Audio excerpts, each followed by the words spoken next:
Aquí nos encontramos con un café con raíces. Con Aroma Torá. Yo soy David. Yo soy Natalie y estamos contentos de que nos puedan acompañar en este día, en este estudio del libro de Lucas. Ya vimos la introducción, ya vimos el anuncio del nacimiento de Juan el Bautista. Ahora vamos a ver el anuncio del nacimiento de nuestro Mesías. Y esto lo encontramos en Lucas 1, del versículo 26 hasta el versículo 38. Tengamos un momento de oración para poder iniciar, para dar comienzo a este estudio de la palabra del Eterno. Oremos. Padre amado, Señor, en esta hora estamos delante de su presencia para darle gracias y para pedir, Señor, en esta hora en especial, que usted, Señor, nos pueda ayudar para poder ministrar, Señor, su palabra a las personas, Señor, que van a ver este canal, Padre Celestial. Pedimos para cada uno de aquellos que van a ver, Señor, y que nos acompañan, una bendición hasta que sobreabunde, Padre Celestial. Que en sus corazones, Señor, nunca se apague, Señor, el anhelo, el deseo de buscar su presencia, de guardar sus mandamientos, de buscar su santidad, de ser, Señor, no solamente oidores de su palabra, sino también hacedores. Bendiga a sus familias, Señor, que sean prosperados en todos sus caminos. Eso es lo que pedimos, Señor, para cada uno de los que vean, Señor, este programa, Padre Celestial. Oramos también por Israel, por aquella tierra, Señor, que está pasando por muchas dificultades, Padre. Ya llevan más de un año en una guerra, Padre Celestial, contra estos grupos terroristas, Señor. Queremos que usted traiga shalom a esa tierra, traiga shalom a Jerusalén y sobre todo, Padre amado, que usted proteja la vida de cada una de las personas que viven allí en la tierra prometida, Señor. Que cada vez que nosotros la mencionamos, Señor, viene a nuestro recuerdo todo lo que usted hizo con Abraham, Isaac, con Jacob, con Moisés, con José, con Rey David, con tantas personas, Señor, que nos muestran, Señor, sobre su tierra, Padre Celestial. Gracias, Señor, en el nombre de Yeshua. Amén. Amén. Bueno, y para comenzar Lucas, vamos a leer Lucas 1, versículo 26, y dice: al sexto mes, el ángel Gabriel fue enviado por Dios a una ciudad de Galilea llamada Nazaret. ¿Por qué se menciona el sexto mes? Bueno, se menciona el sexto mes, ¿cierto? Un poco la historia de la clase anterior, en la cual termina diciendo, ¿cierto?, que era el quinto mes del embarazo de de Elizabeth, con respecto, ¿cierto?, a Juan el Bautista. Por lo tanto, ¿cierto?, sería el sexto mes para ella, que después es ratificado casi al final de este párrafo, el sexto mes de Elizabeth, y por eso, ¿cierto?, se refiere a este pasaje, a este mes, el escritor, en este caso, Lucas. ¿A quién envió? A un ángel, al mismo, ¿cierto?, que vimos, el que fue enviado para al ángel Gabriel. Claro, para que viniera, ¿cierto?, a visitar a Zacarías, ¿ya?, para indicarle también todo lo que iba a venir con Juan el Bautista, que era el que presidía o el que anteponía, ¿cierto?, a Yeshua, ¿ya? Bueno, y este mismo ángel fue el que Dios envió a Daniel para darle a conocer también la profecía de las 70 semanas. Y en este relato, tanto en el relato con Juan el Bautista como el nacimiento de Yeshua, vemos que aquí está el cumplimiento de esta profecía de las 70 semanas. Exactamente. Ya no vamos a entrar en detalle, ¿cierto?, de esta profecía, pero en algún momento sí entraremos porque realmente es importante, ¿ya? Continuando, ¿cierto?, en este primer versículo nos habla acerca de la región de Galilea, ¿ya? Cada vez que se menciona Galilea en las Escrituras, ¿ya?, viene de la palabra o de la raíz hebrea Jalil, ya, que significa arroyo. La Galilea, estamos hablando ahora, está ubicada al norte, ya, de Israel y es el límite con el Líbano. Es la región verde y montañosa de Israel. Las cadenas que forman estos montes lo hacen similares a un rollo de la Torá, la Biblia hebrea o el Antiguo Testamento, ¿ya? Es por esto que cuando uno abre el rollo de la Torá, ¿qué encontramos ahí? Revelación. La revelación del plan de salvación para Dios, de Dios para el hombre. Desde Génesis hasta Apocalipsis, la palabra se nos revela. Entonces podemos ver también, ¿cierto?, que Lucas le está diciendo a Teófilo ya referente a Galilea. ¿Y qué es lo que era Galilea? ¿Cierto? Dijimos que era una zona montañosa, ya, pero podemos encontrar varios hitos ya en Galilea. Reveladores. Y que habla de la revelación, ¿cierto?, de parte de Yeshua para la humanidad. En el Nuevo Testamento, ¿cierto?, Galilea se presenta prominentemente como el escenario de gran parte del ministerio de Yeshua. Se destaca Galilea como un lugar donde Yeshua realizó milagros, predicó a las multitudes y llamó a sus primeros discípulos. Uno de los aspectos más significativos de esta región llamada Galilea es su asociación con el cumplimiento de las profecías del Antiguo Testamento, como lo vemos en Mateo 4, del 13 al 16, que dice: dejando Nazaret, fue a vivir en Capernaum, junto al lago, en la región de Zabulón y Neftalí, para cumplir lo dicho por el profeta Isaías: tierra de Zabulón y tierra de Neftalí, camino del mar, al otro lado del Jordán, Galilea de los gentiles. El pueblo que habitaba en tinieblas ha visto gran luz. Sobre los que vivían en la tierra de sombra de muerte, una luz ha amanecido. Este pasaje nos conecta, ¿cierto?, con el ministerio de Yeshua. En Galilea, la profecía de Isaías 9:1 enfatiza que la luz del Mesías brillará en toda esta región. Es un trayecto, ¿cierto?, de esperanza y de salvación. Sí, podemos ver, ¿cierto?, que en esta profecía, lo que leímos recién, es una profecía que está en Isaías 9:1. ¿Ya? La región también era un crisol de judíos y gentiles, lo que se reflejaba en su apodo, Galilea de los gentiles. Esta diversidad, ¿cierto?, es crucial para entender el ministerio inclusivo de Yeshua al elegir Galilea. ¿Ya? Yeshua demostró, ¿cierto?, que su mensaje no solamente estaba limitado al pueblo judío. Hablemos que en ese tiempo, del tiempo de Yeshua, ya no era Israel, ¿cierto?, las 12 tribus, sino que era el pueblo judío, que era parte de Israel. Solamente la tribu de Judá, ¿cierto?, de Benjamín y parte de los levitas, y algunos levitas, ¿cierto?, que venían de la línea del reino de Judá. ¿Ya? Entonces, pero no era solamente para ellos, sino que también era más abierto. Y aquí podemos ver, ¿cierto?, dos historias, como la historia del centurión romano en Capernaum, ya que está en Mateo 8, del 5 al 13, y la mujer sirofenicia, que la podemos encontrar en Marcos capítulo 7, del versículo 24 al versículo 30. Ahí vemos la diversidad. ¿Ya? También nos encontramos con Mateo 4, del 18 al 20, que dice: mientras caminaba junto al mar de Galilea, vio a dos hermanos, Simón llamado Pedro y su hermano Andrés. Estaban echando una red al lago, pues eran pescadores. Venid en pos de mí, les dijo Jesús, y os haré pescadores de hombres. Al instante dejaron sus redes y le siguieron. Un hecho tan importante como esto ocurrió en la cercanía del mar de Galilea. Y aquí, ¿cierto?, esta región también dio discípulos para Yeshua. Es lo que se está refiriendo ahí. En Galilea está también, ¿cierto?, es el sitio de muchos milagros de Yeshua, ¿ya?, que sirven para revelar, ¿cierto?, su autoridad divina y su compasión. Por ejemplo, desde la calma de la tormenta en el mar de Galilea, que fue, ¿cierto?, espléndido o muy grande, y que lo podemos encontrar en Marcos capítulo 4, versículo 35 al 41, hasta la alimentación de los 5.000, que está en Marcos 6, 30, 44. Otro hecho importante, vemos el Sermón del Monte. Una de las enseñanzas más famosas de Jesús fue pronunciado en esta región de Galilea, específicamente en Capernaum. Este sermón fue registrado en Mateo 5, del capítulo 5 al 7. Mateo expone los principios éticos y espirituales del reino de Dios. Claro, es interesante, y también lo vamos a estudiar más adelante, ¿ya? Además, Galilea sirve como un lugar de refugio y retiro para Yeshua. Ya después de la muerte de Juan el Bautista, ¿cierto?, por decapitación, ya Yeshua se retiró a un lugar solitario en Galilea. Lo podemos encontrar en Mateo 14, 13. Y después de la resurrección, Jesús instruyó a sus discípulos a encontrarse con él en Galilea. Esto lo vemos en Mateo 28, 10, dice: Jesús le dijo a las mujeres en la tumba: no temáis, id y decid a mis hermanos que vayan a Galilea, allí me verán.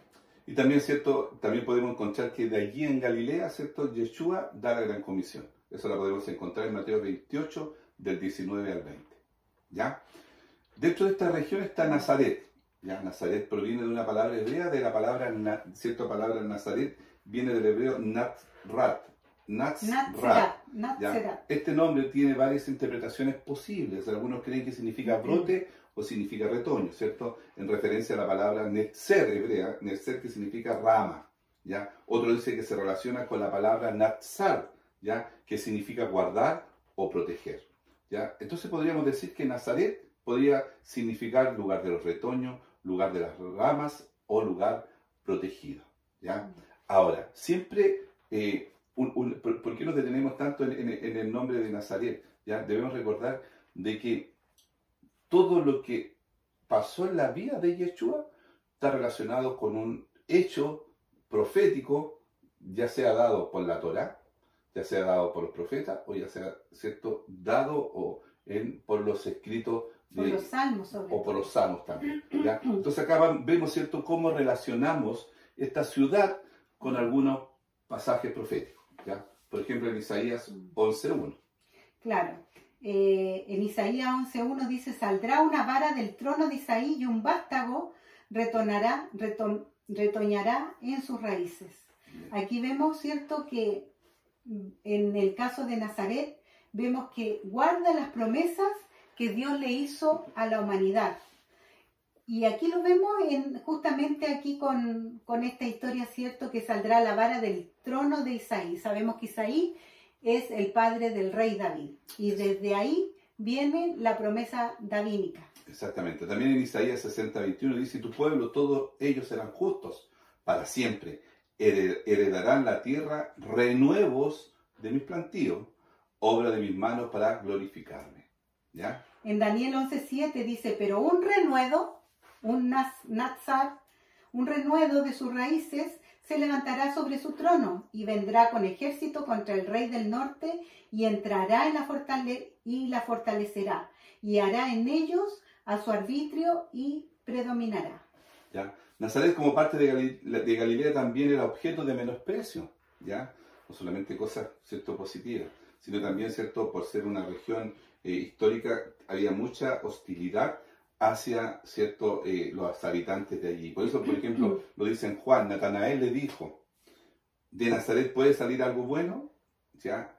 Felipe le contestó, dijo: ven y ve qué es lo que pueden hacer o salir de acá, de Nazaret. ¿Ya? En Juan 7:52 también dice: respondieron y le dijeron: ¿eres tú también Galileo? Escudriña y ve que de Galilea nunca se ha levantado profeta. Siempre, ¿cierto?, buscando las cosas más negativas, muchas veces, ¿cierto?, del lugar donde nosotros somos. Y muchas veces nosotros mismos también renegamos de los lugares donde hemos nacido, ¿ya? Que no, que es muy feo, que es muy tosco, que aquí, que allá, que todo lo demás. Aun cuando debiéramos ser agradecidos, ¿cierto?, aun cuando a lo mejor su belleza no era un lugar muy agradable para vivir, pero sí el Señor allí nos bendice. De algo sin mucho prestigio, Dios levantó lo más grande. Y ahí en Nazaret, ¿cierto?, en esta región de Galilea, podemos ver cómo el Eterno, ¿cierto?, hizo que su Hijo pudiera resplandecer y de allí naciera la luz, como lo decía el profeta. ¿Ya? Los nazarenos estaban ubicados al norte de la casa de Efraín. Recordamos las dos casas, ¿cierto? Casa de Efraín y casa de Judá. Era la tierra de Zabulón y Neftalí, las primeras tierras de Israel que fueron invadidas por los asirios y sus moradores llevados al exilio en el año 732. Exactamente. La profecía dada de Isaías daba esperanza al pueblo que estaba en tinieblas. ¿Ya? Pues venía la gran luz del Mesías, pues justamente allí empezó su ministerio. Así es. Yeshua, por vivir en Nazaret, fue llamado el Nazareno. Pero debemos hacer una aclaración. Yo, por lo menos cuando era más chica, pensaba que Jesús era nazareo. Y hay una diferencia entre ser nazareno y el voto nazareo. El voto nazareo es un voto de consagración. El voto podía ser una decisión personal o un voto tomado, la decisión tomada por los padres, como en el caso de Samuel. Podía ser por un tiempo específico o permanente en su vida. Para Samuel fue toda la vida. El apóstol Pablo nos habla de que él tomó un voto nazareo. También vemos a Sansón, que él también tenía el voto nazareo. No se cortaban el cabello. Esta es una cualidad, ¿cierto? No se acercaban a ningún muerto, no se podían contaminar. No debían beber vino, ¿ya? Entonces aquí vemos que Yeshua no tenía voto nazareo. Exactamente, él no hizo el voto nazareo, ¿ya? Porque sin embargo fue llamado nazareno porque él provenía de la ciudad de Nazaret. Exactamente, de la ciudad de Nazaret y de la región de Galilea, ¿ya? Entonces, haciendo todo ese cierto preámbulo, podemos ver también ya que el ángel Gabriel, ¿cierto? Llega, se presenta, ¿cierto? Delante de María y se presenta a una virgen desposada con un varón que se llamaba José, de la ciudad de David, y el nombre de la virgen era María. Eso lo podemos encontrar en Lucas 1:27, ¿ya? Siguiendo la lectura, ¿ya? Aquí vemos que en este tiempo que está situado este hecho histórico, entre las vírgenes de aquella época siempre estaba la ilusión, porque se sabía que ya el Mesías tenía que llegar, porque el profeta anunció que en el 4.º milenio venía este Mesías, el Salvador. Entonces todas las muchachas vírgenes tenían la ilusión de poder ser la mamá de este Mesías que estaba anunciado, que estaba profetizado por Isaías. Así lo dice en Isaías 7:14. Por tanto, el Señor mismo os dará señal. He aquí que una virgen concebirá y dará a luz un hijo y llamará su nombre Emmanuel. Aquí vemos que hay una señal. Así como con el pacto de Dios con Abraham, la señal fue la circuncisión. En este nacimiento del Mesías, la señal era que iba a nacer a través de una virgen. ¿Ya? Ahora, virgen, hemos hablado de virgen. ¿Qué significa, cierto, la palabra virgen? Podemos encontrarla en tres aspectos o tres traducciones. Primero está en el Strong 39-33, ¿cierto? Que es parsenos. ¿Y por qué? Porque esto es una palabra griega, ¿ya? Que de acuerdo a como fue escrito en el Nuevo Testamento, ¿cierto? Que fue en griego, podemos tomar esta palabra. ¿Ya? ¿Qué significa esta palabra griega, parsenos? Soltera, hija no casada. En la versión, ¿cierto? Reina Valera de esta palabra, ¿cierto? Lo define como virgen o doncella. Por eso, ¿cierto? Se habla de una virgen, ¿ya? Pero la palabra, ¿cierto? Escrita en el pasaje que leímos recién, la traducción es parsenos, ¿ya? Después encontramos en el Strong H330 Betulá. Aquí ya estamos en el hebreo, que significa virgen, doncella, virgen por su carácter privado, novia, o sea, todavía no se había entregado a ningún varón. Que no ha tenido relaciones sexuales, en otras palabras, ¿ya? En la Reina Valera, ¿cierto? Lo define como virgen, doncella, ¿ya? También encontramos virgen, ¿ya? En el Strong 59-59, que está definido como alma en hebreo, ¿ya? Y esta alma, o esta virgen, ¿cierto? Se refiere a una mujer joven, entre 9 y 13 años, y que hoy día conocemos nosotros como una adolescente, ¿ya? Muchacha, ¿cierto? Dice que como usando velo o privada, mujer joven de buena reputación. Ahora, en el texto bíblico podemos encontrar ya algunas de estas, podríamos decir, traducciones. Por ejemplo, en Mateo 1:23, que lo leímos, ¿cierto? Recién, ya dice, y he aquí una virgen, ya, parceno, ya porque está en Mateo, concebirá y dará a luz un hijo y llamará su nombre Emmanuel, que traducido es Dios con nosotros. Ya, aquí está usando el término, ¿cierto? Parceno en griego. Pero este mismo cierto versículo está en la profecía de Isaías que, ¿cierto? La trae a mención o la trae a colación Mateo, en este versículo. Dice en Isaías 7:14, por tanto el Señor mismo dará señal, y he aquí que la Virgen, aquí está traducido como alma, ¿ya? Una mujer joven, una mujer, ¿cierto? Adolescente, concebirá y dará a luz un hijo y llamará su nombre Emmanuel. O sea, va más específico, es una mujer joven, 13 años, si nosotros llevamos hoy día 13 años, es una adolescente, indudablemente, ¿cierto? Es muy pura, hay una pureza muy, muy especial en esta niña tan pequeñita, o sea, tan jovencita, ¿ya? Después podemos ver otro relato en que se refiere a Rebeca, cuando Abraham le pide a su siervo Eliezer que vaya a la tierra de sus padres a buscar una una esposa para su hijo Isaac. Exactamente. Y aquí lo encontramos en Génesis 24, 16 y dice, y la doncella Betulá, a la que varón no había conocido, la cual descendió a la fuente y llenó su cántaro y se volvía. Y en el mismo texto, en Génesis 24, 43, refiriéndose a esta misma doncella, dice, he aquí, yo estoy junto a la fuente de agua, sea pues que la doncella, pero aquí la doncella se tradujo con alma, que saliere por agua, la cual dijere, dame de beber, te ruego un poco de agua de tu cantero. Claro, acá, ¿cierto? Alma, que se aplica para Rebeca, la prometida de Isaac, ¿cierto? Se le considera como Betulá, como virgen, como mujer no ha tenido relaciones sexuales. Acá se mezclan las dos palabras, ¿cierto? Hebreas, indicando una en una posición, ¿cierto? Alma, que es una mujer joven, muchacha joven, y una Betulá, que es la que no ha tenido relaciones sexuales con un hombre. Y vemos cómo las tres palabras se relacionan y son prácticamente un sinónimo. Exactamente, virgen. Virgen. Lo más importante es que era virgen. ¿Ya? Después la palabra nos hace otra referencia en el Antiguo Testamento, en Éxodo 2:8, y dice, y la hija de Faraón respondió, ve, entonces fue la doncella Alma y llamó a la madre del niño. Aquí se refiere a María o Miriam, la hermana de Moisés, cuando la hija de Faraón lo encontró en este cesto, ¿cierto? Y ella la estaba siguiendo, ¿cierto? Para vigilar. Se refiere a esta niñita que tiene que haber tenido entre 9 y 13 años, se refiere a ella como Alma, una doncella, una virgen. Una virgen, exactamente. Ya 2 siglos antes que naciera Yeshua, ¿cierto? Los traductores de la Septuaginta escogieron la palabra griega partenos para traducir Alma, ¿ya? Que significaba o que significa virgen.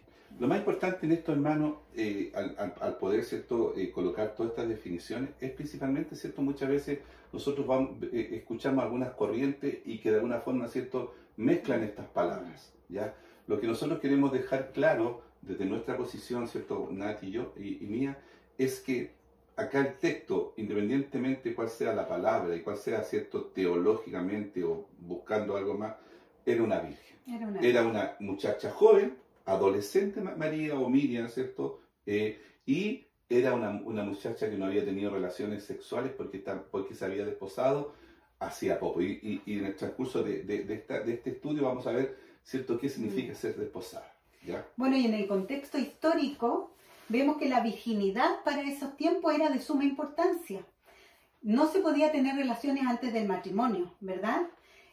Si así fuese, la ley era dura para ese tiempo.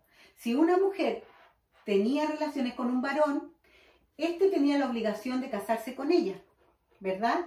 Y si no quería casarse con ella, tenía la obligación de pagar la dote. Correcto. Ahora, si este varón la denunciaba, esta muchacha podía llegar a ser hasta apedreada hasta morir. Claro, y esto lo dice la ley de Moisés, o la ley, ¿cierto?, entregada por el Eterno a Moisés, no la ley de Moisés, sino la ley dada por el Eterno a Moisés, y que la podemos, ¿cierto?, y lo invitamos a ustedes a que lo lean en Deuteronomio capítulo 22, versículo 13 al 21. Allí, ¿cierto?, sale toda esta ley, ¿cierto?, moral, podríamos decir, con respecto a lo que se tenía que hacer en caso que pudiese haber algún caso de adulterio, ¿cierto?, algún caso de fornicación. Por lo tanto, ¿cierto?, es súper importante. ¿Por qué lo tomamos a colación? Es por lo que estábamos hablando, ¿ya? Y por lo que viene también más adelante. Por lo que vamos a hablar. ¿Ya? En el caso de María, vemos que la palabra nos deja clara que ella estaba desposada. Estaba en un periodo que se llamaba el desposorio, que es muy interesante de conocer. El desposorio es una promesa legal de matrimonio. Ya no es un acuerdo de palabras, sino que es un hecho legal. El acuerdo se solemnizaba o se legalizaba con el escrito que lo preparaban los sacerdotes. La esposa seguía viviendo en su casa, ¿ya?, en la casa de sus padres, mientras que el novio se iba con su padre al hogar que ellos tenían. ¿Para qué? Para preparar un hogar, una casa. Si el novio moría en este tiempo en el cual el matrimonio no se consumaba, la novia se consideraba igualmente viuda, ¿ya? para todos los hechos legales. La forma en que se llevaba a cabo este compromiso, yo creo que les va a impactar. El hombre que deseaba casarse se presentaba con su padre ante la familia de la muchacha. Si ella aceptaba casarse con ese hombre, se daba lugar a la ceremonia donde ambos novios firmaban un compromiso matrimonial llamado ketubá. Y para hacer un paréntesis, es importante decir que la muchacha a la cual le iban a pedir el matrimonio era la que tomaba la decisión. No era que el papá, ¿cierto?, de la muchacha la entregaba. La decisión por ella. No, ella tenía que tomar la decisión. Si no, ¿cierto?, lo vemos y lo invitamos a nuestro canal, ¿cierto?, para que ustedes vayan a las playlists, en el caso de Rebeca. Rebeca tomó la decisión. Yo quiero ir. ¿Ya? Entonces, vemos que en la cultura hebrea es súper importante la mujer. No es como el resto, a lo mejor, de la zona del Medio Oriente. Pero en Israel, le daba su valor. Hasta el día de hoy, la mujer era la que tomaba la decisión si se casaba o no se casaba con ese hombre. ¿Ya? Bueno, en este contrato, en esta ketubá, quedaba establecido todas las obligaciones de cada uno de los novios. Y si estaban de acuerdo, se firmaba y quedaba como un documento completamente legal. Luego... Perdón, era como casarse por el civil. Exacto. ¿Ya? Luego se servían 2 copas de vino. Y el novio le decía, ¿qué le decía el novio? Si bebes de esta copa serás mía para siempre y ahora estoy dispuesto a dar mi vida por ti. Qué importante, ¿cierto? Si quedaba sellado el compromiso matrimonial entre ambos y a partir de ese momento quedaban legalmente casados. Si alguno de los novios se arrepintiera durante este tiempo por cualquier razón, recordemos que desde que se firmaba el compromiso, la ketubá, tenía que pasar 1 año o 2 años para hacer efectivo el matrimonio. Si en estos 2 años uno de los novios se arrepentía, era necesario dar carta de divorcio, porque ya era un hecho legal. Y la mujer se quedaba, ¿cierto?, se quedaba con la dote. Exacto. ¿Ya? Luego se terminaba esta ceremonia y el novio vuelve a la casa de su padre y debe dedicarse a preparar esta vivienda, esta morada para su esposa en un periodo máximo, como dijimos, de 2 años. El padre es el que decide, el padre del novio es el que decide si la casa ya está lista y si el novio puede ir a buscar a su amada.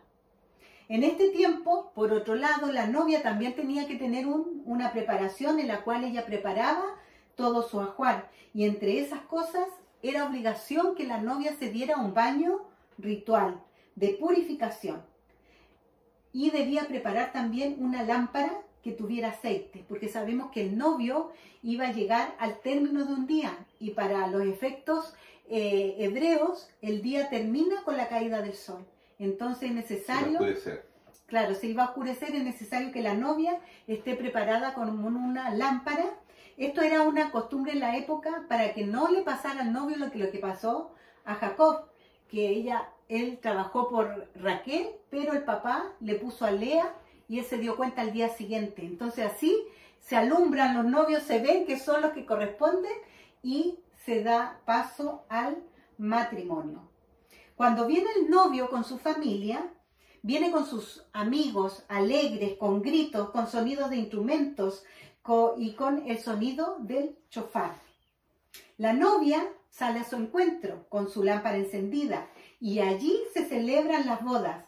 Y es una fiesta que generalmente dura 7 días. En el versículo 27 del primer capítulo de Lucas nos habla que María o Miriam está en este proceso, está en el desposorio, o sea, ya estaba casada legalmente, pero José estaba preparando su vivienda.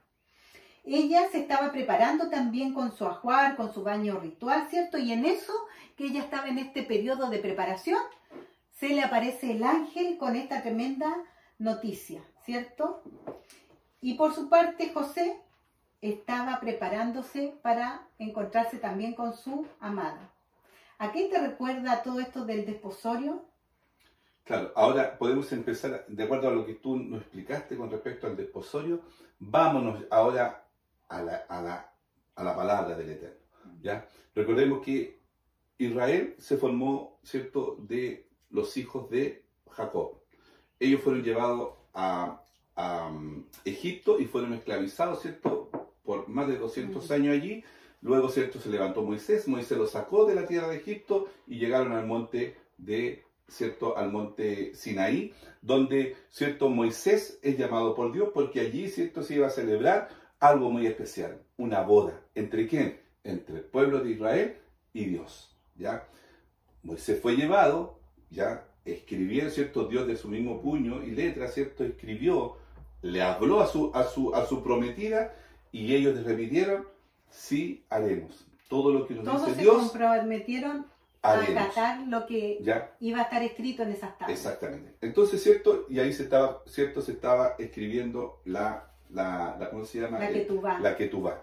Y el pueblo de Israel, ¿cierto? Se comprometió a esas 10 palabras que están ahí, a esos 10 mandamientos. Exactamente. Entonces se formó la unión. Por eso la palabra, ¿cierto? Habla del pueblo de Israel, ¿cierto? Que habla como un matrimonio. ¿Por qué? Porque el pueblo de Israel, durante todo el tiempo que entró a la tierra prometida, después, ¿cierto? Vinieron los jueces, después vinieron los reyes, ya después de los reyes, ¿cierto? El pueblo empezó a buscar otros dioses, a buscar otras costumbres, ¿cierto? Se dividió este pueblo en dos, ¿cierto? Reinos, reino del sur, el reino del norte, el reino del sur, ¿cierto? Con 10 tribus y el reino del norte con 3 tribus, ¿cierto? 2 tribus y media, ¿cierto? Y ellos empezaron a tener conflictos entre ellos, ¿cierto? Ellos cometieron adulterio. Y ahí, ¿cierto? Se habla del adulterio, pero... Estaban en este periodo de desposorio. Claro, ¿por qué se habla de adulterio? Porque como estaba en este proceso, con lo mismo que dice Nati, ¿cierto? Estaba en este proceso de desposorio, tal cual como tú lo relataste, ¿cierto? Estas 10 tribus pecaron, ¿cierto? Adulteraron contra el Eterno y el Eterno, ¿cierto? Le da carta de divorcio, porque así lo dice la ley. ¿Ya? Y así fueron llevados ellos a la dispersión. A la dispersión, ¿cierto? Por los asirios, de ahí ya se esparcieron y estas 10 tribus, ¿cierto? Se fueron por el mundo y se desaparecieron, ¿ya? Mientras tanto, ¿cierto? Esta tribu de Judá, ¿cierto? Fue la que conformó, es lo que hoy día, ¿cierto? Se conoce como Israel. El Estado de Israel. Y nosotros podemos ver, ¿cierto? En el siglo I eran estas tribus, ¿cierto? De Benjamín y Judá que conformaban este pueblo de Israel. ¿Qué es lo que hizo Dios? ¿Ya? Él prometió que iba, ¿cierto? A reencantar, ¿cierto? A esta novia. Dice que la iba a llevar al desierto para conquistarla. Sí, y así lo dice la palabra, dice que él va a tomar estas ciertos 10 tribus y las va a traer nuevamente al desierto, ¿cierto? Para encantarla y volver, ¿cierto? A tener una boda con ella. ¿Ya? Bueno, aquí hay un relato también que es muy interesante, que dice que Yeshua se comprometió con sus discípulos. Recordamos la última cena, ¿cierto? Bebieron una copa de vino, donde se comprometió también a dar su vida por los discípulos. Recordemos que eran 12 discípulos representando al Israel completo, a las 10 tribus que fueron dispersadas y a las otras 2 tribus que estaban en ese minuto conformando el pueblo de Israel. Pero antes de adelantarte, tú te adelantas mucho. Lo que pasa, ¿cierto? Estamos en la historia para no dejar esa historia incompleta. Entonces viene Yeshua. Si ustedes recuerdan, Yeshua, ¿qué dijo? Yo he venido, ¿cierto? A las ovejas perdidas de la casa de Israel. ¿Ya? Él murió en la cruz por todos nosotros, pero murió específicamente por la casa de Israel. Porque tenía que morir, ¿cierto? El novio para volver a casarse nuevamente con esta novia. ¿Ya? Por eso esa es la razón, hermano. Muchas veces nosotros pensamos que la razón, ¿cierto? Como que Él vino a morir por la cruz por nuestros pecados. Sí, eso es así. Pero hay que tener algo que la Biblia nos relata como historia. Por eso dice Pablo, ¿cierto? Este es un misterio mucho más grande. ¿Por qué? Porque Yeshua, ¿cierto? Que significa salvación, que lo vamos a ver más adelante, y Yahweh, que significa mi salvación, son las mismas personas, ¿ya?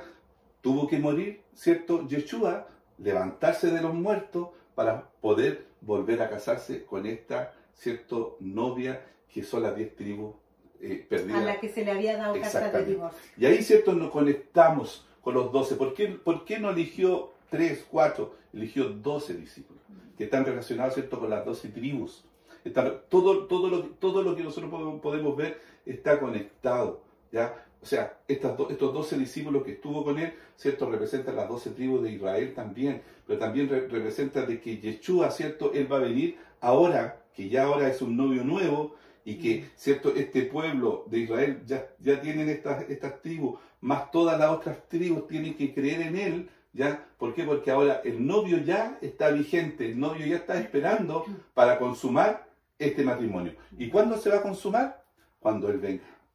Cuando él venga, ¿cierto?, a buscar a su pueblo, a buscar a las tribus de Israel, a buscar lo que hoy día se conoce como iglesia, ¿cierto? Él va a venir a buscar, ¿para qué? Para casarse con esta, ¿cierto?, congregación. Ya no vamos a hablar de iglesia, con esta congregación que está compuesta por los judíos, que está compuesta por los descendientes de las tribus y está compuesta por nosotros. ¿Por qué? Porque dice, ¿cierto?, en Gálatas 3, versículos 28 y 29, dice, ya no hay judío ni griego, ya no hay esclavo ni libre, no hay varón ni mujer, porque todos vosotros sois uno en Cristo Jesús. Y si vosotros sois de Cristo, ciertamente del linaje de Abraham sois, y herederos según la promesa. ¿Con quién se va a venir a casar entonces? Con su iglesia, con la novia. Y la novia de su iglesia dice, ¿cierto?, tiene que estar con vestido de lino fino. Se está preparando con su ajuar, blanco, con sus baños limpio, ritual, ¿cierto? Porque pasamos por un bautismo, con nuestras ropas limpias y resplandecientes. ¿Dónde lavamos nuestras ropas? En la palabra del Eterno. Que son la obra justa de los santos. Se dan cuenta que todo lo cuando se habla, ¿cierto?, y él ha concebido que se vista de lino fino, blanco, resplandeciente, se está refiriendo a la novia. La novia prepara su aceite, por eso Yeshua, ¿cierto?, en su palabra dice, presenta, ¿cierto?, esta parábola, ¿cierto?, de las 10 vírgenes. ¿Por qué? Porque así tenemos que estar, porque así es el desposorio. Es para que nosotros no nos olvidemos de que tenemos que estar pendientes, porque puede venir un novio falso.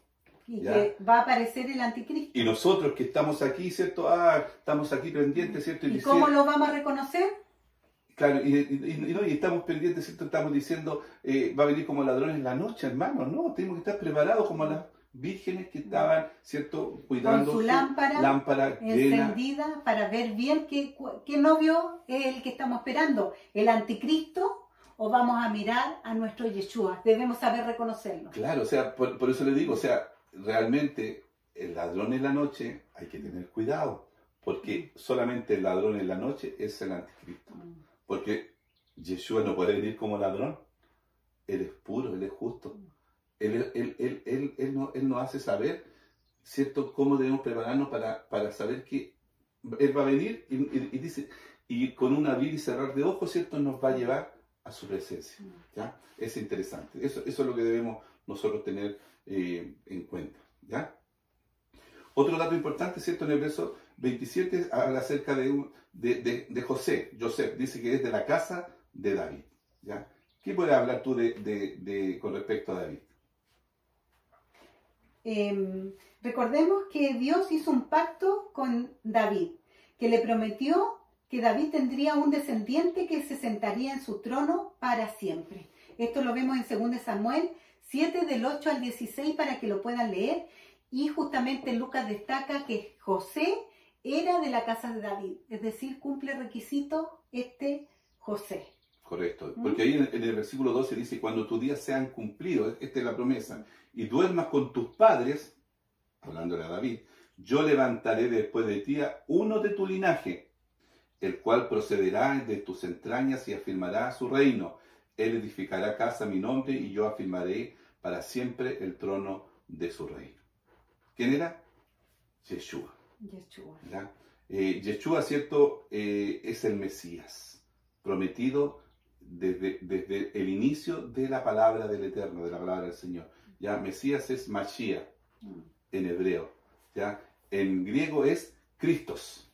¿Ya? Ungido, es lo mismo. Exactamente. Ahora vemos en el nombre de José que en hebreo es Yosef, que viene de la raíz Yasaf, que quiere decir añadir, aumentar, bendecir, el que añade. Es muy interesante también que José fue hijo de Jacob, ¿verdad? Este otro José fue hijo de Jacob, padre de las 12 tribus. José es una sombra del Mesías. Vemos que tiene el mismo nombre de este varón que Dios escogió como esposo de María. Por otra parte, María, o Miriam, en hebreo, viene de la raíz mara, amargura, rebelión, rebelarse.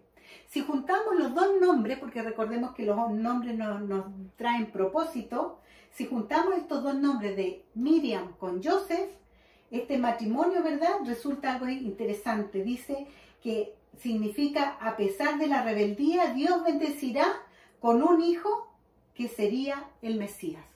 En sus nombres viene un propósito tremendo para el mundo. Por eso es importante, hermanos, muchas veces, ¿cierto? A lo mejor algunos pueden decir que ustedes ahora están en la onda, ¿cierto?, de hablar en hebreo nomás. Y no es una onda, hermano. Lo que pasa es que en el hebreo hay profundidad. Riqueza. Hay una profundidad tremenda. En los nombres que están establecidos, ¿cierto? Si nosotros pudiéramos tener una Biblia con un nombre hebreo, nos vamos a dar cuenta de la profundidad. Tal cual como lo que tú dijiste, ¿cierto? Por esos nombres. O sea, hay un mensaje hay un mensaje que de alguna forma, ¿cierto?, el Señor nos quiere revelar. ¿Ya? Acá no se trata de algo teológico, sino se trata de algo que el Señor quiere revelar, tal cual como se lo va a revelar, o se lo está revelando a Miriam, a María, ¿cierto?, a sus cortos 13 años. ¿Ya? Tenemos que José pertenece a la casa de David, a la promesa del reino, el linaje del Mesías, y por otro lado, ¿cierto?, tenemos a Miriam que se relaciona con Dios preservando a Moisés, llevando a cabo la redención. ¿Ya? Esta Miriam, no María, ¿cierto?, la que estamos viendo ahora, sino que Miriam, la hermana de Moisés. También ahí hay un mensaje, porque la hermana de Moisés, ¿verdad?, María o Miriam también, la vemos como ella está preservando la vida de Moisés para llevar a cabo la redención, ¿verdad? Desde el Antiguo Testamento está relacionado María, Miriam, José, Joseph, han participado en la historia. Sí, hay que entender que Miriam era una alma, de acuerdo a lo que leímos anteriormente. Por lo tanto, ¿cierto?, era una mujer joven. Joven, virgen también. Que preservó la vida de Moisés, o que ayudó, ¿cierto?, a preservar la vida de Moisés. Y esta Miriam, o esta María que estamos viendo acá en Lucas, ¿cierto?, está preservando en su vientre la redención que va a venir por Yeshua.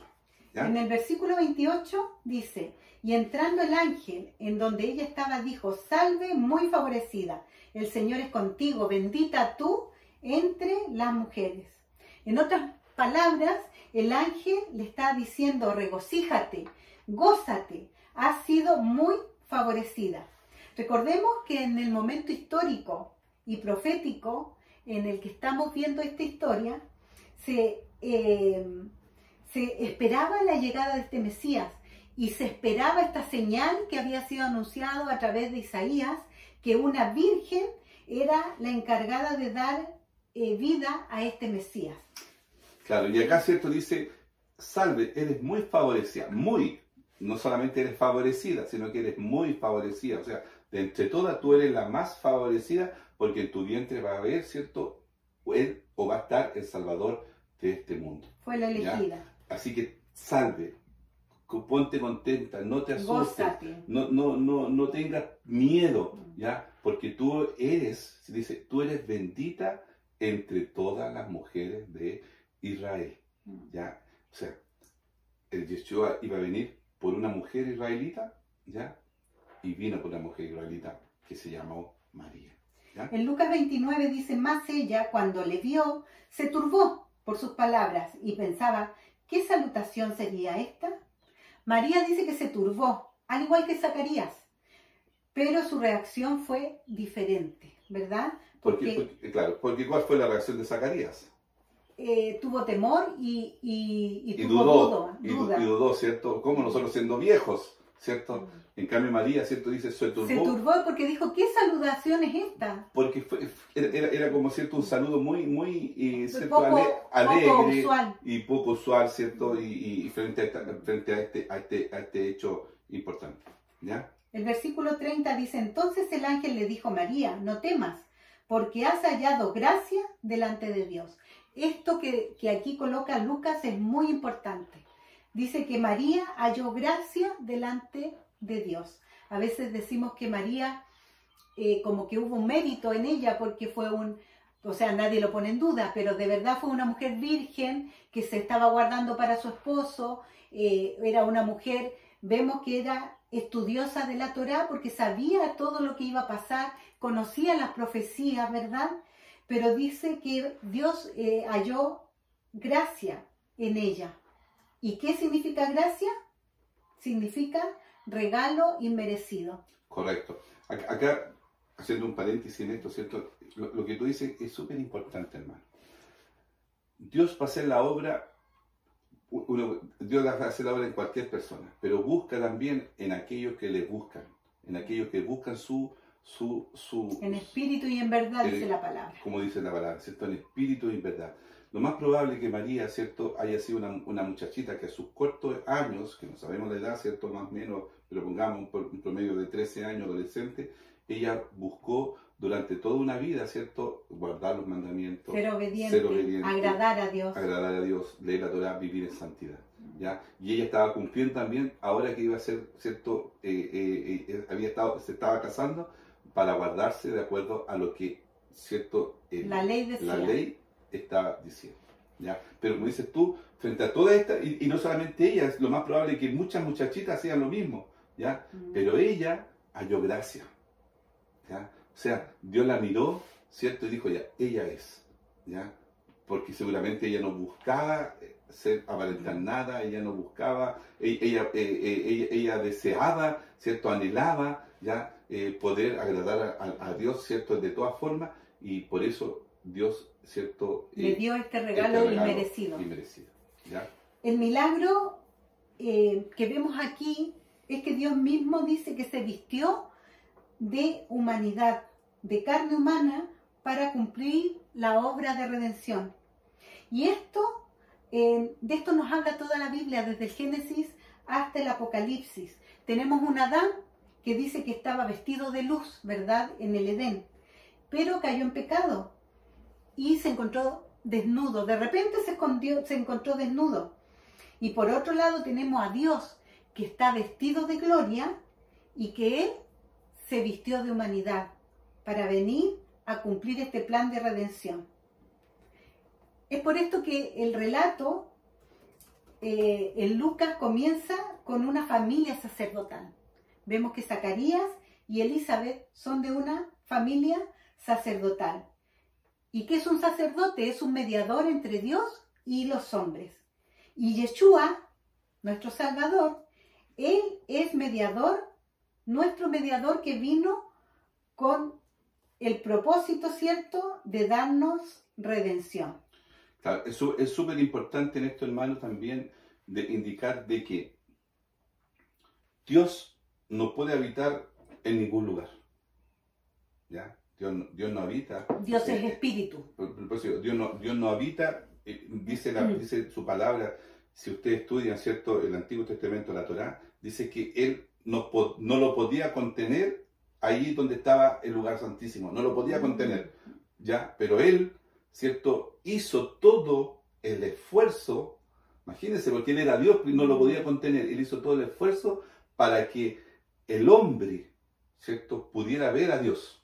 Porque el hombre, ¿cierto?, en ese tiempo también veía imágenes y veía a sus dioses. Y Él se hizo, ¿cierto?, allí él estaba la presencia de Él, en ese lugar. Pero dice que todo temblaba, nadie podía acercarse. ¿Por qué? Porque el que se acercaba moría, ¿ya? Pasó lo mismo acá, ¿ya? Él, siendo Dios, ¿cierto?, dice como cosa de que aferrarse, ¿ya?, decir allá, Él se vino y se hizo hombre y habitó entre nosotros, ¿ya? En este cuerpo limitado, Él se tuvo que, ¿cierto?, estar limitado, pero eso lo hizo por amor a nosotros. ¿Por qué? Porque el hombre tiene que tener una imagen visible, ¿ya? Y Yeshua es la imagen visible de Dios, ¿ya? En una forma humana, ¿me entiendes? Pero una vez ya, ¿cierto?, cuando Él muere, uno dice, no me toquen, ¿ya? Porque todavía no voy al Padre, no soy, y Él podía traspasar, ¿cierto?, las paredes. ¿Por qué? Porque Él era Dios. Él no era, ¿cierto?, un ser de este mundo humano. Lucas 1:31 dice, y ahora concebirás en tu vientre y darás a luz un hijo, y llamarás su nombre Jesús. Aquí vemos cómo esta virgen va a concebir un hijo varón y el ángel le da un nombre específico. Nosotros lo conocemos como Jesús en nuestra Reina Valera, pero el nombre original que el ángel le dio fue Yeshua. Y recordemos que el nombre tiene fama, autoridad y propósito. Y hay otro relato bíblico donde nos hablan de Josué. Dice Josué, hijo de Nun, la palabra. Y luego el relato bíblico nos habla y dice, y Oseas, hijo de Nun, le puso Moisés el nombre de Josué. Si vamos al original griego, él se llamaba en un comienzo Oseas, pero Moisés le cambia el nombre a Yehoshua. Ese es el nombre en original, Yehoshua. Y su nombre abreviado sería Yeshua. Y vemos ahí la similitud, que un Josué, que hoy día ya sabemos que su nombre era Yehoshua, así lo nombraban Moisés, ¿verdad? Fue el encargado de tomar este pueblo de Israel e introducirlo a la tierra prometida. Y por otro lado vemos al ángel Gabriel que le anuncia a María que el nombre del niño debe ser Yeshua, que es el nombre abreviado de Yehoshua. ¿Por qué? Porque Él es nuestro Salvador y Él nos va a introducir también a nosotros a la tierra prometida. Ahí vemos cómo Josué o Yehoshua fue una sombra de nuestro Mesías. Y acá también podemos llegar a tener, a entender de que las cosas que fueron van a ser, ¿cierto? Serán. ¿Por qué? Porque en el primer éxodo, como decía Nati, ¿cierto? El pueblo de Israel llegó a la tierra prometida, en el primer éxodo, saliendo de Egipto, ¿cierto? ¿Al mando de quién? De Yehoshua o Josué. Y en este segundo éxodo, recordemos, nosotros estamos en el segundo éxodo, ¿cierto? ¿Qué nos va a llevar a la tierra prometida? Que nosotros siempre, cuando estábamos en la iglesia, siempre decíamos, no, si vamos a salir a morar con el Señor Jesús, ¿quién nos va a llevar, ¿cierto? Con mano fuerte, como dice, porque es rey, ¿cierto? Yeshua, ¿ya? Entonces, en esto, como dice Nati, ¿cierto? Es importante la noticia y el nombre que le da, ¿cierto? El ángel Gabriel no le dice cualquier nombre. No le dice un nombre que no significa nada y que no tiene propósito. No, todo está relacionado. O sea, el nombre de Yeshua está relacionado con Yehoshua, ¿ya? Porque tienen un propósito. El propósito de, ¿cierto? Ambos con su nombre tenían un propósito, ¿ya? Y Yehoshua o Josué es la sombra de Yeshua, ¿cierto? En la posteridad, ¿ya? Eso es importante, importante que lo podamos entender. ¿Ya? En Lucas 1:32 dice, este será grande y será llamado Hijo del Altísimo, ¿ya? Y el Señor Dios le dará el trono de David su padre. Ya, recordemos algo importante, hermano, ¿ya? Lo que le está diciendo, ¿cierto? Que su nombre se llamará Yeshua, ¿ya? Pero dice, y este será Hijo del Altísimo y le dará, ¿cierto? Un trono de David su padre, ¿ya? Por lo tanto, es importante, o sea, es importante saber de que la persona que tenía María iba a tener en su vientre, ¿cierto? No era cualquier persona, ¿ya? Porque era hijo del Dios eterno, ¿ya? Y venía a cumplir una promesa que Dios le hizo a David, ¿ya? Que su reino, ¿cierto? Iba a ser eterno, ¿ya? Toda la descendencia de reyes iba a venir por el linaje de David, inclusive, ¿cierto? Yeshua. Y Yeshua iba a ser el último de los reyes, ¿ya? Y el que iba a gobernar eternamente. Eternamente y para siempre. O sea, después de Yeshua no hay otro rey. Y lo mismo pasó con Aarón. Aarón fue el sacerdote, ¿cierto? Y su descendencia pasó hasta Zacarías, ¿cierto? Y Juan el Bautista debía haber sido, ¿cierto? El sumo sacerdote. Pero no hay otro sacerdocio. El sacerdocio lo tiene Yeshua, pero no por la orden de Aarón, sino que por la orden de Melquisedec. ¿Por qué? Porque Melquisedec es eterno. Vaya a nuestros playlists, ¿ya? Allí está toda la información más detallada de lo que nosotros estamos hablando hoy día acá, ¿ya? Bueno, y otra cosa importante destacar es la profecía que aparece en Génesis 49, del 8 al 10, donde ahí también habla de este rey. De este rey. Hay que revelar un poquito el contexto, ¿cierto? Aquí es donde Jacob está bendiciendo a todos sus hijos. Y esta es la bendición de Judá. De Judá, ¿ya? Recordemos que el rey David venía de la tribu de Judá, ¿ya? Es importante dejarlo en claro. Y acá la profecía dice, Judá, te alabarán tus hermanos. Y eso está ocurriendo hasta hoy y seguirá ocurriendo. Dice, tu mano en la cerviz de tus enemigos. Los hijos de tu padre se inclinarán a ti, cachorro de león, Judá. De la presa subiste, hijo mío. Se encorvó, se echó como león, así como león viejo. ¿Quién lo despertará? No será quitado el cetro de Judá, ni el legislador de entre sus pies, hasta que venga Silo.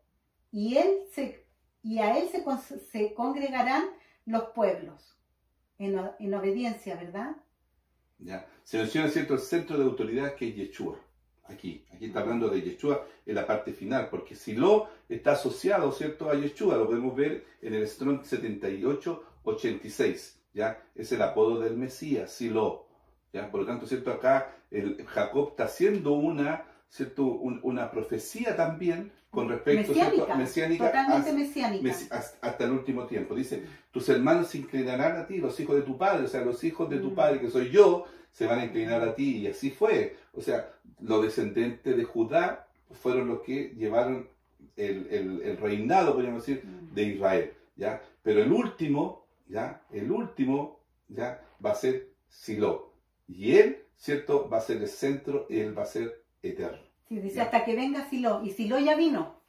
Y Silo ya vino. Vino en la carne. ¿Ya? Y bueno, y en Isaías 9, de 7 al 9, ¿cierto?, podemos ver también que el trono del rey, del Mesías, no tendrá fin. Del reino mesiánico, ¿cierto?, no tendrá fin. ¿Por qué? Porque él va a reinar en los 1000 años, ¿cierto?, en el milenio, ¿ya?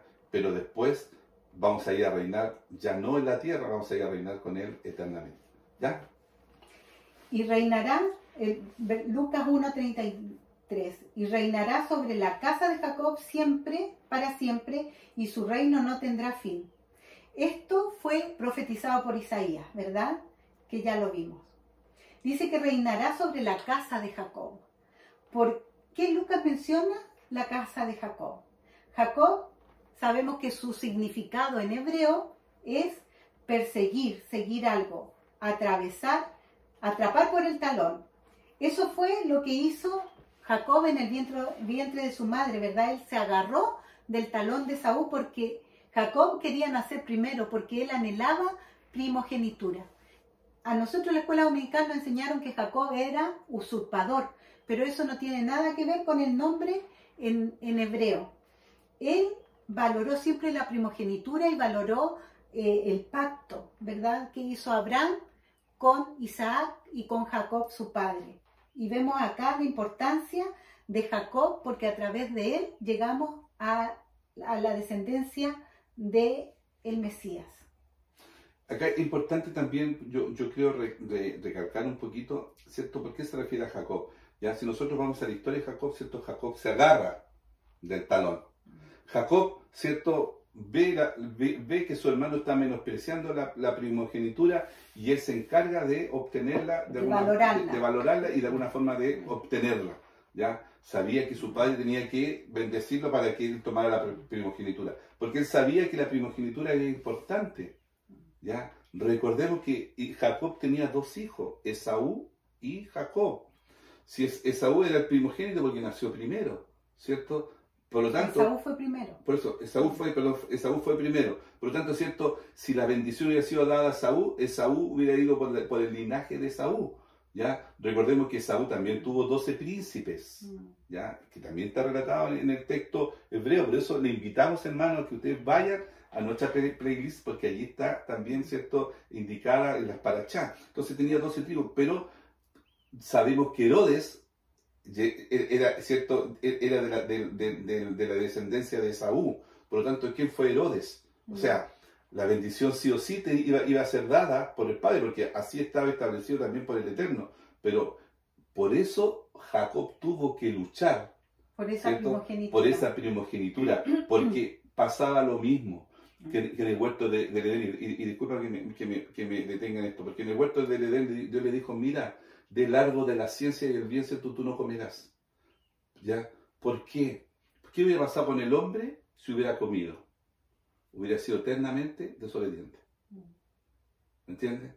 Por eso Dios lo tuvo que sacar de ahí, ¿ya?, del huerto del Edén. ¿Por qué? Porque si no, el fruto nos hubiera llevado, ¿cierto?, a este mundo en decadencia y así es todavía, pero hubiera sido permanente, hubiera sido eterno. ¿Me entiendes? Por eso tuvo que luchar. Y yo creo que acá hay una similitud con María. ¿Ya? María tuvo gracia delante de los ojos de Dios, pero tiene que haber tenido alguna condición especial en la búsqueda del Eterno. Y es lo que nos enseña hoy día también esto, que nosotros debemos estar en la búsqueda constante del Eterno, ¿ya? Porque Él nos quiere bendecir, Él quiere lo mejor para nosotros, pero ¿qué le damos nosotros a Él? ¿Qué es lo que buscamos? Ya dice su palabra, buscar primeramente el reino de Dios y su justicia. ¿Y dónde encontramos su justicia? Todas estas cosas os serán añadidas.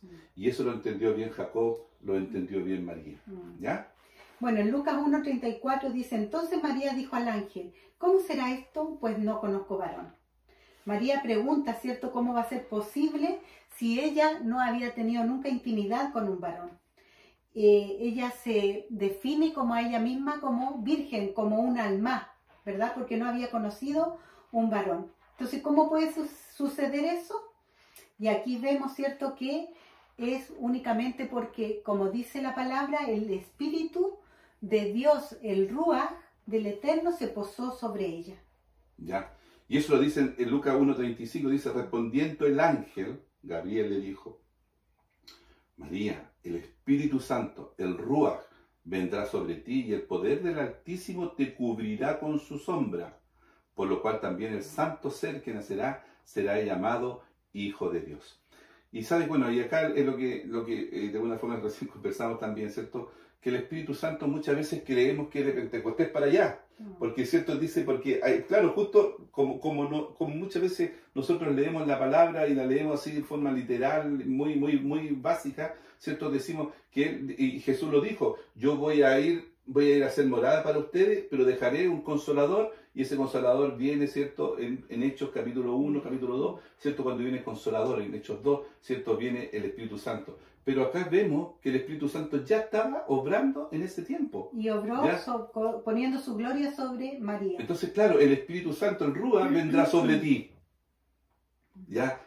El Ruach, ¿cierto? Ruach es Espíritu Santo en hebreo. ¿Ya? Es el Espíritu de Dios. Por lo tanto, ¿cierto? Ese Espíritu ya estaba trabajando no solamente en el tiempo de María, ¿cierto? O antes de Pentecostés, sino que ha estado trabajando desde la eternidad. ¿Ya? Entonces, dice, él vendrá, Él te va a cubrir, no dice otra cosa, dice, Él te va a cubrir, ¿ya? Y tú concebirás. Hermano, acá no le demos más vuelta, ¿cierto? Cómo lo fue, qué sintió, qué hizo. No, acá debemos darnos, no solamente nosotros debemos creer que el Eterno, ¿cierto?, hizo algo totalmente milagroso, sobrenatural en la vida de María. ¿Ya? Él se posó y Él fecundó. ¿Por qué? Porque Él es dador de vida. ¿Ya? La forma no nos interesa a nosotros, no nos tiene que importar, solamente que lo hizo. Y sobre ella, ¿cierto?, vino el Mesías. ¿Ya? Esta es una señal, ¿cierto?, de Isaías 7:14. Una virgen concebirá. Esta es la respuesta ante la pregunta de María, ¿cómo es posible? ¿Ya? Solo es por un milagro, ¿cierto? No es por intervención humana, ni intervención de varón, no. Es solamente una intervención divina. ¿Ya? Siguiendo con la lectura, dice, y he aquí tu parienta Elizabeth, nunca dijo que era prima, ella también ha concebido en su vejez, y este es el 6º mes para ella, la que llamaban estéril, porque nada hay imposible para Dios. Aquí, ¿cierto? Vemos que la Biblia no especifica la relación familiar que tenían, solamente que eran parientes. Nosotros hemos asumido toda la vida que eran primas, pero la Biblia no lo dice así. El ángel le cuenta que su parienta también está embarazada en forma milagrosa. Debido a que ella ya tenía edad avanzada, siempre toda la vida fue estéril y ya ni siquiera tenía la menstruación, ¿verdad? Pero, sin embargo, vemos que fue embarazada también. Y tenemos la historia de otras mujeres que fueron embarazadas milagrosamente, como lo fue Sara a los 90 años, como Rebeca, que tampoco podía tener hijos, tuvo mellizos, Raquel, ¿verdad? Que luego de ser estéril por años, tuvo 2 hijos, a José y a Benjamín. Vemos a una Ana, que tampoco podía tener hijos, clamó a Dios y pudo concebir a Samuel, el profeta. La esposa de Manoa, siendo estéril, fue la madre de Sansón. Todos estos nacimientos fueron milagrosos, porque para Dios no hay nada imposible. Todos los personajes claves de la historia del plan de redención, ¿verdad?, nacieron de una forma milagrosa. Exacto, ¿ya? Podemos ver acá, ¿cierto?, la obra del Eterno. Dice que nada hay imposible para Dios. Hermano, que usted no está escuchando, nada hay imposible para el Señor. Todo Él lo puede, ¿ya? Solamente debemos confiar en Él, debemos guardar sus mandamientos, debemos estar en santidad, buscar su rostro, tener el deseo y el anhelo de servirle. Amén. Y ahí el Señor va a actuar, ¿ya? Y finalmente, ¿cierto?, Lucas 1:38 dice, entonces María dijo, acá es súper importante, esto es lo que me llama mucho la atención, he aquí la sierva del Señor, ¿ya? Hágase conforme conmigo, conforme a tu palabra, y el ángel se fue de su presencia, ¿ya? El ángel se fue, pero hay algo importante en María, ¿ya? Una chica, como digo, no sabemos la edad, suponemos adolescente, ¿ya? Que no tiene mundo, no tiene, es como un niño, ¿cierto? Sin experiencia, sin nada. Ella dijo, bueno, aquí estoy, ¿ya? Hágase conmigo conforme, ¿cierto?, a lo que ustedes o lo que el Señor así lo dice, sabiendo todo lo que podía pasarle a ella, sabiendo, ¿cierto?, cómo era la ley, ¿cierto?, escrita por Moisés, ya cuando los hombres supieran que ella iba a estar embarazada. Podía ser apiedrada. Podía ser apiedrada, y eso estaba legal dentro ¿cierto?, de lo que correspondía, ¿cierto?, a la ley. A Pero ley. ella asumió el riesgo. Correcto. Y dice que a ella misma se define como sierva del Señor. Correcto. Si vamos al Strong, en el Strong 1399 dice que es doulos, es un esclavo. Aquí ella tiene una aceptación de su misión ante el anuncio de este ángel. Y ella sabe que su reputación se va a ver afectada, sabe que corre riesgo su vida, pero ella decide ser obediente a este anuncio y asumir todo lo que se le va a venir por delante. Como ella era conocedora, ¿cierto?, del plan de Dios, de las profecías, ella tiene que haber escuchado, ¿cierto?, Ezequiel 34, 11 al 15, que nos habla acerca de la profecía, ¿ya? Porque, y ella no estaba teniendo en su vientre solamente a cualquier persona, sino estaba teniendo a Dios, estaba teniendo a Dios mismo, en cierta manera. Y se sabía que iba a ser de una virgen que no iba a conocer varón. Porque, ¿qué dice esa profecía de Ezequiel? Dice el Eterno, yo mismo iré, ¿ya? La gracia que dio, ¿cierto?, Dios a María fue de que el que la estaba visitando el Eterno, porque Él lo prometió. Él dijo, yo mismo iré, ¿cierto?, a buscar estas ovejas perdidas de la casa de Israel, ¿ya? Ella entendió que no había mérito en ella, ¿ya? Se define como esclava, sabía los riesgos que iba a correr, ¿ya? Pero ante todo eso, ella, ¿cierto?, lo asumió. Recordemos que siempre a Yeshua siempre se refirieron a él como hijo de fornicación. Como hijo de fornicación. ¿Ya? Lo mismo con el rey David, porque el rey David siempre, en un salmo muy famoso dice que él fue concebido en pecado, ¿verdad? El Salmo 51:5. Claro, dice aquí, el mal, en maldad he sido conformado y en pecado me concibió mi madre. Y este estigma siempre lo tuvo que vivir el rey David, y asimismo Yeshua, a pesar que en él no hubo pecado de por medio. Exactamente. Pero siempre se le tildó como hijo de fornicación. Ahí en Juan 8:41 así lo dice, ¿ya? Le dijeron, nosotros no somos hijos de fornicación, le dijeron, ¿cierto?, a Yeshua, ¿ya? Pero como le digo, podemos darnos cuenta, ¿cierto?, que a pesar de toda esta situación, María, ¿cierto?, sin llegar a tener una reverencia por ella, pero hay que entender de ella y hay que admirarla, ¿cierto?, por todo lo que hizo ella, siendo tan jovencita. Hoy día que uno estudia esto en más profundidad, uno se da cuenta cómo, ¿cierto?, tuvo que cargar tan joven Y nosotros... Estuvo dispuesta. Y nosotros estamos dispuestos, es lo que conversamos, ¿cierto? Oye, ¿debes guardar Shabbat? No, pero ¿cómo? Si es Shabbat, eso es que, ¿de dónde es? Tengo que estudiar la Biblia, qué sé yo. Ah, que tengo que comer limpio. Ah, pero ¿cómo es eso? Tengo que guardar fiesta, pero ¿cómo es eso? Tengo que guardar mandamiento, pero ¿cómo es eso? ¿Ya? Y María, ¿cierto? El ángel se apareció, ¿cierto? Ella se turbó un poquito, por más que nada por lo que me estaba saludando, pero ella dijo al final, ¿cierto?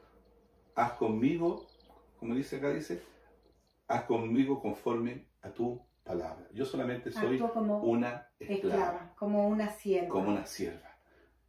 Y, qué interesante. Y María aceptó su asignación sin poner trabas. Exactamente. Y nosotros también debemos aceptar nuestra asignación delante del Eterno. Bueno, y después de ocurrido todo esto, ¿cierto? Que ella se declaró como sierva, el ángel dice que regresó a la presencia del Señor. Y solamente en 3 ocasiones tuvo la orden de descender y ahora ya había cumplido, ¿verdad? Con entregar las 70 semanas. Ya después de esto se empieza a dar curso a las 70 semanas.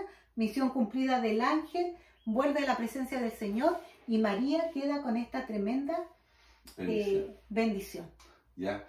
En la próxima, ¿cierto? Vamos a ver el encuentro entre María y Elizabeth. Así que lo invitamos. Soy David. Natalie, y esto es Somos Café con Raíces con Aroma a Torá.